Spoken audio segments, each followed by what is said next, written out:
In this video, I'm going to teach you how to import CSV to Supabase database.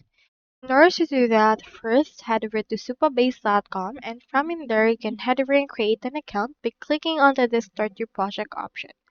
Alternatively, you can also request a demo by clicking onto this icon right here. Now, if you already have an account on Supabase, you can just proceed to sign in, and you can also use your GitHub in order to do so.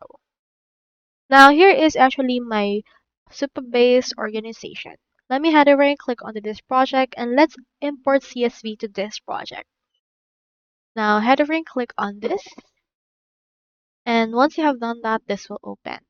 So what we can do is we can utilize the table editor. Make sure as well that you have prepared your CSV. Now hover to this part on your left sidebar, and you can see in here your table editor. Head over and click on that. Now, from in there, you can proceed to create a new table if you would want. So in order to do so, you can click on this new table, enable the name right here, add the name. So for example, let's put in here table CSV. You can input description and enable a row level security. Head over and save this. Once this table has been created, next thing you need to do is to head over and then import that actual CSV option.